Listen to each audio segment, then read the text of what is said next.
આપનું સ્વાગત છે। સુરતમાં એક અત્યંત હૃદયદ્રાવક અને લાલબત્તી સમાન કિસ્સો સામે આવ્યો છે, જેણે દરેક વાલી અને યુવાનોને હચમચાવી દીધા છે। માત્ર 18 વર્ષની વયના એક આશાસ્પદ યુવાન અને સોશિયલ મીડિયા ઇન્ફ્લુએન્સર પ્રિન્સ પટેલનું બાઇક અકસ્માતમાં કમકમાટી ભર્યું મોત નીપજ્યું છે। આ ઘટનામાં સૌથી ચોંકાવનારી વાત એ છે કે મૃતકે પોતાના મોતના માત્ર 2 દિવસ પહેલા જ સોશિયલ મીડિયા પર એક રીલ પોસ્ટ કરી હતી, જેમાં તે મોત અને સ્વર્ગની વાતો કરી રહ્યો હતો, જે આજે તેના માટે એક ભયાનક હકીકત બની ગઈ છે। સમગ્ર ઘટનાની વિગતે વાત કરીએ તો આ અકસ્માતમાં મોતને ભેટનાર પ્રિન્સ પટેલ પોતાની KTM બાઇક લઈને સુરતના યુનિવર્સિટી રોડ તરફથી આવી રહ્યો હતો અને બ્રેડલાઇનર બ્રિજ પરથી નીચે ઉતરી રહ્યો હતો।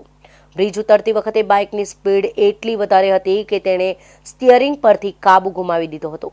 કાબુ ગુમાવતા જ બાઇક જોરદાર ધડાકા સાથે ડિવાઈડર સાથે અથડાઈ હતી।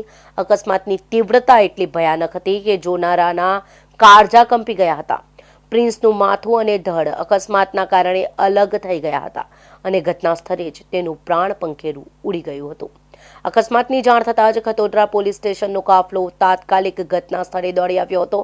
પોલીસે મૃતદેહનો કબજો લઈ તેને પોસ્ટમોર્ટમ માટે ખસેડ્યો છે અને અકસ્માતનો ગુનો નોંધી વધુ તપાસ હાથ ધરી છે। 18 વર્ષના જુવાન જોત દીકરાના અચાનક મોતથી પટેલ પરિવારમાં શોકનું મોજું ફરી વળ્યું છે।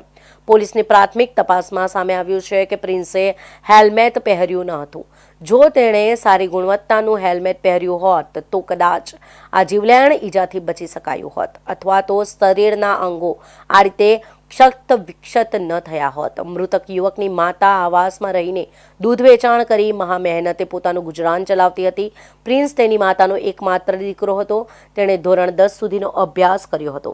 દીકરો મોટો થઈને પરિવારનો આધાર બનશે તેવી માતાની આશાઓ હતી, પરંતુ ઓવર સ્પીડિંગ અને રીલ બનાવવાની ઘેલછાએ એક ગરીબ માતા પાસેથી તેનો એકમાત્ર આધાર છીનવી લીધો છે અને હવે આ ઘટના બાદ તે માતા એકલી પડી ગઈ છે। ડિવાઈડરથી ઠોકાઈ ગયો, પછી ગાડી એટલી ચાલતી ગઈ, અમે લોકો પણ ગભરાઈ ગયા। એટલે શું થયું તે અકસ્માતમાં? કંઈ નહીં, વાઇબ્રેટ થઈ ગઈ એની ગાડી ડિવાઈડરમાં, એટલે ઠોકાઈ ગઈ, એની ગાડી સ્લીપ થઈ ગઈ। પછી વ્યક્તિનું કઈ રીતે હાલત હતી? અમે જોયું એટલે ખોલ્યું એને માથું જ નહીં હતું, મોઢું જ હતું જ નહીં। તો અમે લોકો જોઈને ગભરાઈ 108ને બોલાવી, 108 તરત આવી। આ ઘટના આજના યુવાનો માટે એક ચેતવણી રૂપ કિસ્સો છે। સોશિયલ મીડિયા પર રીલ બનાવવાના મોહમાં અને સ્પીડના થ્રિલમાં યુવાનો પોતાની અને બીજાની જિંદગી જોખમમાં મૂકી રહ્યા છે। હેલ્મેટ જેવી પ્રાથમિક સુરક્ષાને અવગણવી અને રસ્તા પર બેફામ ગતિએ વાહન ચલાવવું કેટલું મોંઘું પડી શકે છે તે પ્રિન્સ પટેલની આ ઘટના પરથી સ્પષ્ટ થાય છે।